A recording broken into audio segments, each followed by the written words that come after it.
नमस्कार, मैं हूं आपके साथ आनंद गायकवाड़। मेरे पीछे आप देख रहे हैं मुंबई की शान और देश की आन होटल ताज। बरसों से समुद्र किनारे खड़ी है शानों को शौकत से ये होटल ताज।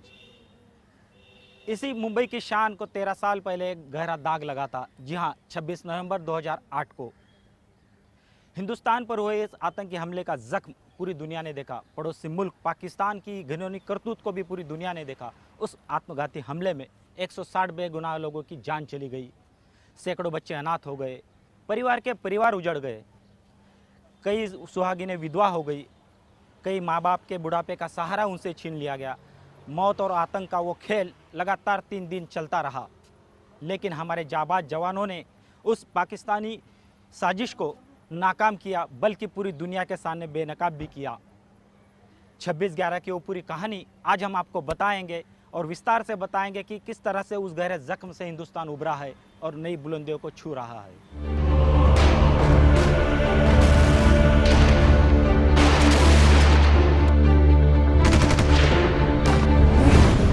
तारीख 26 नवंबर 2008, दिन बुधवार, वक्त रात 8 बजे, जगह कोलाबा, मुंबई।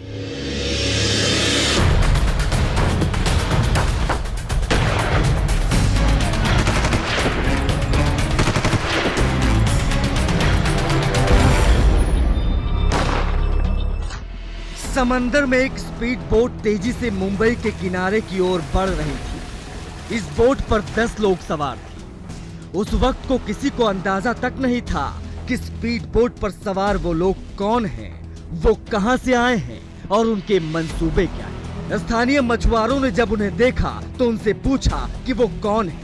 उन लोगों ने बेरुखी से जवाब दिया, अपने काम से काम रखो। और किनारे पर उतरकर वो लोग 2 हिस्सों में बंट गए।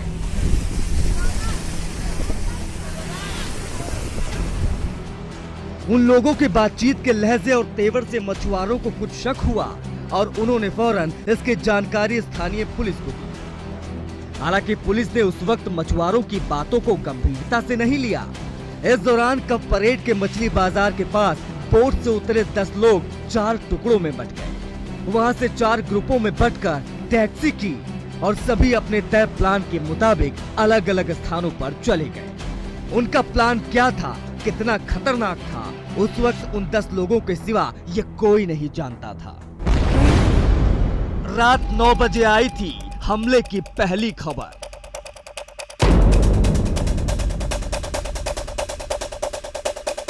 छब्बीस नवंबर 2008 की रात करीब 9 बजे छत्रपति शिवाजी टर्मिनल पर अचानक गोलीबारी शुरू हो गई। पुलिस को खबर मिली कि रेलवे स्टेशन पर 2 बदमाशों ने AK-47 से अंधाधुंध फायरिंग कर करीब 15 मिनट में ही 52 लोगों को मौत के घाट उतार दिया।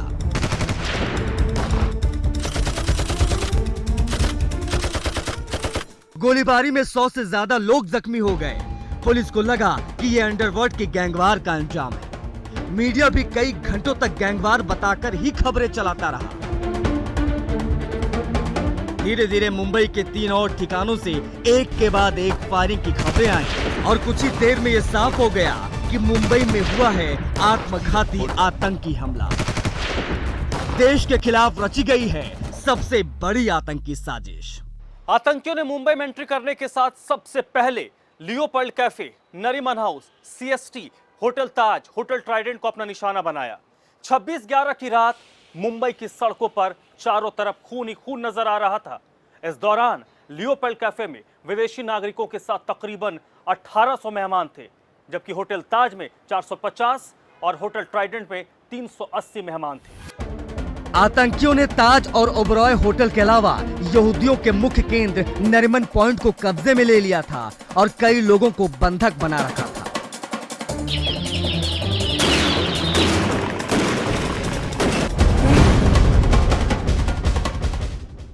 26/11 के दिन मैं छुट्टी हुआ था मेरा और गया था घर में। तभी मेरे को फ़ोन आया ऑफिस से कि वापस आप आ जाओ। मैं बोला ठीक है। मैं आया ऑफिस में। जब भी हम उधर मेट्रो के पास गए तभी जोर से आवाज़ आ रहा था फायरिंग का। तभी हमको लगा कुछ तो बड़ा है। तो उधर से हम उधर ज़्यादा आवाज़ आ रहा था, इसलिए हम सीपी ऑफिस की तरफ गए। उन्होंने नज़दीक आके कांच चालू होकर डायरेक्ट फायरिंग चालू किया। फायरिंग चालू हो गया तभी पता चला अंदर कोई है। मेरे को हाथ में गोली लगी, मैं नीचे गिर गया। मैंने पूरा हाथ ऐसा पकड़ के रखा था क्योंकि मेरे को लगा हाथ मेरा टूट गया, ऐसा फ्रैक्चर हो गया। तो मैं नीचे बैठा, कैमरा किधर पता नहीं, पूरा हाथ इधर से पूरा सुन पड़ा था। उधर से मेरे को एक गाड़ी थी, वो गाड़ी में डाल दिया और उधर जीटी हॉस्पिटल में लेके गए। तभी उतना वो दिन मैं कभी भूल नहीं सकता जिंदगी में। मैं थोड़ा नीचे बैठा था इसलिए बच गया। तो ये आलम था, ये मंजर था मुंबई में, जिसे आज तक कोई नहीं भूल पाया है। उन पाकिस्तानी दहशतगर्दों ने कितने ही बेगुनाहों को गोलियों से भून दिया। अब आगे आपको बताएंगे कि आखिर कैसे मुंबई पुलिस एक्शन में आई, कब एनएसजी ने मोर्चा संभाला और कैसे शुरू हुआ ऑपरेशन 26/11। बस आप बने रहिए हमारे साथ।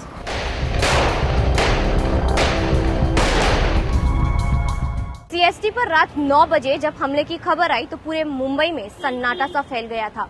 किसी को कुछ समझ नहीं आ पा रहा था और इससे पहले कि लोग कुछ समझते, मुंबई के और 3 जगहों से गोलीबारियों की खबर आने लगी।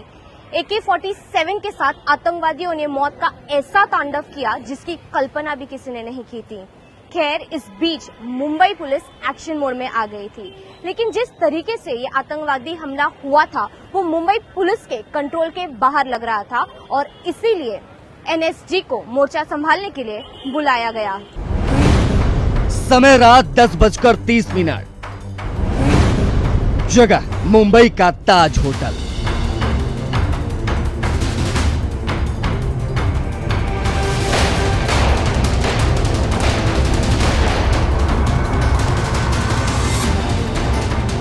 ताज में दाखिल हुए आतंकियों ने अंधाधुंध गोलियां चलानी शुरू कर दी। इस वक्त ताज के रिसेप्शन पर सैकड़ों लोग मौजूद थे।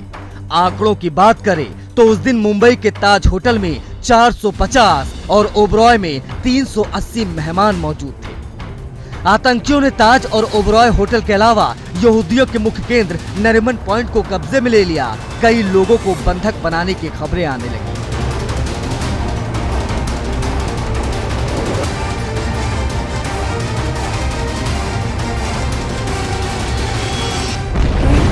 आरएएफ और एनएसजी ने संभाला मोर्चा।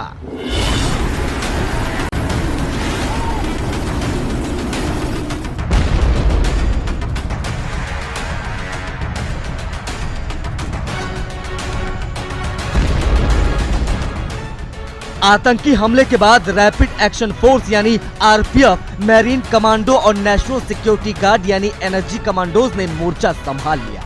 हालांकि इस दौरान हो रहे लाइव मीडिया कवरेज के कारण भी ज्यादा नुकसान उठाना पड़ा। पाकिस्तान में बैठे आतंकियों के आका टीवी पर एनएसजी का हर मूवमेंट देखकर पल पल की जानकारी आतंकियों तक पहुंचा रहे थे और इसी का फायदा उठाकर आतंकियों ने कई जगह बम धमाके कर डाले, आग लगाए और गोलियों से भूनकर सैकड़ों लोगों को मौत के घाट उतार दिया।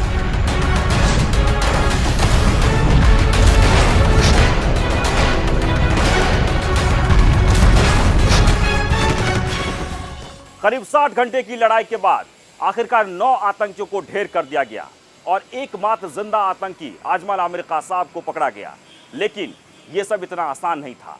आप बने रहे हमारे साथ, हम आपको दिखाएंगे कि कैसे नरीमन पॉइंट और होटल ताज में एनएसजी कमांडो ने ऑपरेशन चलाया और एकमात्र जिंदा आतंकी आजमल आमिर कासाब को पकड़ा गया।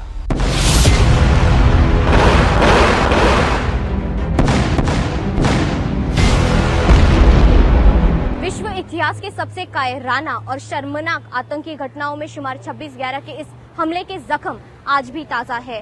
पाकिस्तान से आए आतंकियों ने क्या खूब तबाही मचाई थी। रेलवे स्टेशन से लेकर होटल, सड़क से लेकर अस्पताल, पूरी मुंबई गोलियों की तड़तड़ाहट से गूंज रही थी। इस बीच आतंकियों अपने हथियारों के साथ दक्षिण मुंबई स्थित कामा अस्पताल में दाखिल हो गए, लेकिन जाबाज पुलिस वालों ने उनके इरादे को नाकाम कर दिया।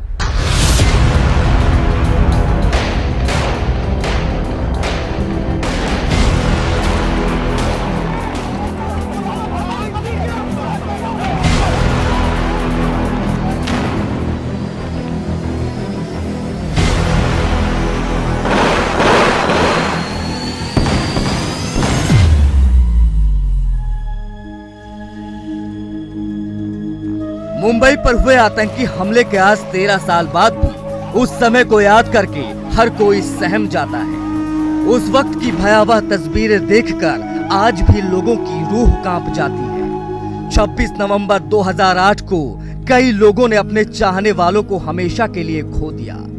अपने चाहने वालों को याद कर लोगों की आंखें आज भी नम हो जाती हैं।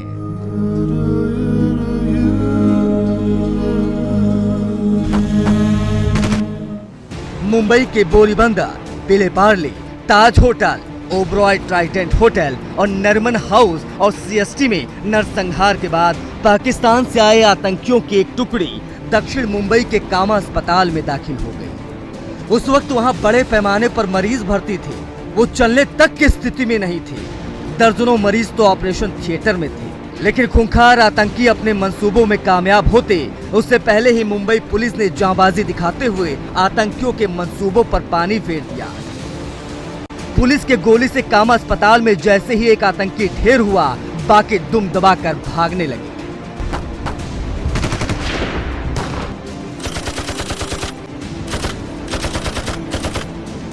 छब्बीस 11 के 3 बड़े मोर्चे थे। मुंबई का ताज होटल, ओबरॉय ट्राइडेंट होटल और नरिमन हाउस। जब हमला हुआ तो ताज में 450 और ओबरॉय में 380 मेहमान मौजूद थे। खास तौर से ताज होटल की इमारत से बम धमाके के बाद निकलता धुआं तो बाद में हमलों की पहचान बन गया।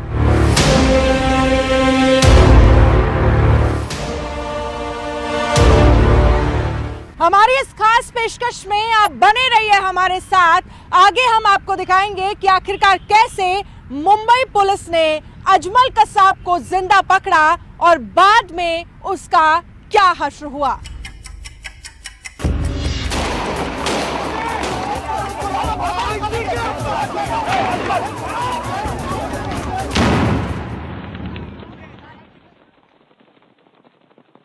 मुंबई पर हुए इस हमले को 13 साल बीत चुके हैं।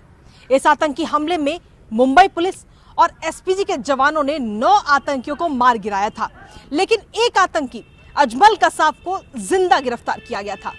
अजमल कसाब को जिंदा पकड़ने का फैसला था मौके पर मौजूद इंस्पेक्टर संजय गोविलकर का, जिन्होंने गोली लगने के बावजूद भी ये सोचा कि अगर आतंकी को जिंदा पकड़ा जाता है तो वो पूछताछ में पूरी साजिश का खुलासा कर सकेगा, और हुआ भी यही।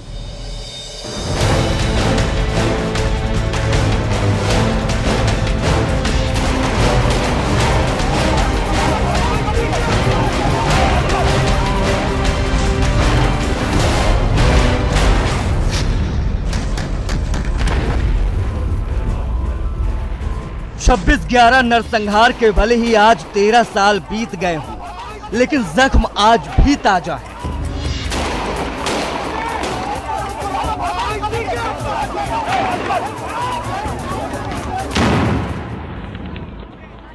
ताज होटल के गुंबद से निकलते धुएं की तस्वीरें भूले नहीं बुलाई जाती। सीएसटी पर लगा लाशों का ढेर भला हम कैसे भूल सकते हैं। विले पार्ले से लेकर साउथ मुंबई की सड़कों पर बहते खून को देश कभी नहीं भुला सकता। एक तरह से करीब 60 घंटे तक मुंबई कैद में थी। वो शहर जो कभी सोता नहीं, वहां की सड़कों पर सन्नाटा पसरा हुआ था। करीब 60 घंटे तक मुंबई का नजारा एक वॉर जोन जैसा था। ऐसा लग रहा था जैसे मुंबई में कोई युद्ध चल रहा हो। इस आतंकी घटना को पाकिस्तान में बैठे आतंकी संगठन लश्कर-ए-तैयबा ने अंजाम दिया था। लेकिन कहते हैं ना कि हर काली रात के बाद सुबह जरूर होती है, और हुआ भी ठीक वैसा ही। मुंबई पुलिस और एनएसजी के कमांडोज ने जब मोर्चा संभाला तो पाकिस्तान से आए इन दहशतगर्दों को छिपने तक की जगह नहीं मिली। इस आतंकी हमले के दौरान अजमल आमिर कसाब नाम के आतंकी को जिंदा पकड़ा गया था। कसाब को पकड़ने में मुंबई पुलिस के तुकाराम ओंबले का योगदान हर किसी को याद आता है। शहीद तुकाराम ओंबले द्वारा कसाब को पकड़ने का वो सीन कई फिल्मों और वेब सीरीज में आपने जरूर देखा होगा। लेकिन कसाब को पकड़ना इतना आसान नहीं था। हमारे पास उतने अत्याधुनिक हथियार नहीं थे जितने पाकिस्तान से आए आतंकियों के पास थे। मुंबई पुलिस के हाथों में 303 की राइफल थी तो आतंकियों के पास AK-47 और AK-56 जैसे हथियार। खैर, एक राहगीर की गाड़ी छीनकर जब कसाब और उसके साथी भागने की कोशिश करने लगे तो पूरी मुंबई में नाकाबंदी कर दी गई।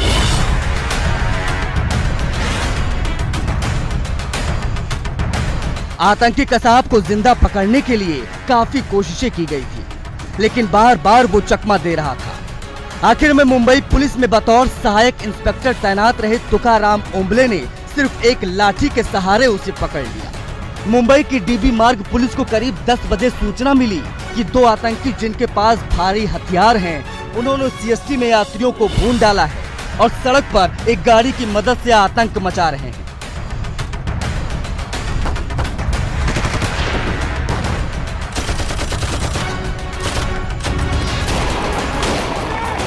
सूचना मिलते ही 15 पुलिस वालों को DB मार्ग से चौपाटी की ओर मरीन ड्राइव पर बैरिकेडिंग करने के लिए भेज दिया गया। आतंकियों ने जैसे ही पुलिस को देखा, बैरिकेडिंग से 40 से 50 फीट पहले उन्होंने अपनी गाड़ी रोक दी। फिर कुछ सेकंड के बाद उन्होंने यू टर्न ले लिया, लेकिन पुलिस की मुस्तैदी की वजह से आतंकी चारों तरफ से घिर गए थे। इसी दौरान आतंकियों ने पुलिसकर्मियों पर फायरिंग कर दी। जवाबी कार्रवाई में पुलिसकर्मियों ने भी आतंकियों पर फायरिंग की। इसी दौरान एक आतंकी मारा गया। जैसे ही एक आतंकी मारा गया, आतंकी अजमल कसाब ने मरने का नाटक शुरू कर दिया। इस दौरान कांस्टेबल तुकाराम के पास महज एक लाठी थी और आतंकी अजमल कसाब के पास एक AK-47। जैसे ही तुकाराम को लगा कि आतंकी अजमल कसाब मर गया है, वो अजमल कसाब के पास पहुंचे और उसके एक AK-47 की बैरल पकड़ ली। जैसे ही तुकाराम ने बैरल पकड़ी, आतंकी अजमल कसाब ने ट्रिगर दबा दिया और गोली तुकाराम के पेट और आंत में जा लगी। तुकाराम वहीं गिर गए, लेकिन तुकाराम ने अंतिम सांस तक बैरल नहीं छोड़ी, क्योंकि तुकाराम नहीं चाहते थे कि आतंकी और गोली चलाए। तो इस तरह से कसाब को जिंदा पकड़ा गया और ओंबले की बहादुरी को देश ने सलाम किया। ओंबले ने जिस तरह से खूंखार आतंकी को जिंदा पकड़ने में मदद की, उनकी बहादुरी को देखते हुए भारत सरकार की ओर से ओंबले को मरणोपरांत अशोक चक्र से सम्मानित किया गया। सैकड़ों बेगुनाहों का खून बहाने वाला अजमल आमिर कसाब बेहद खूंखार आतंकी था। उसको अपनी खिलौनी हरकत पर रत्ती भर भी अफसोस नहीं था। इस बात की जीती जागती मिसाल उस वक्त की है जब शिनाख्त परेड में उसकी पहचान हुई।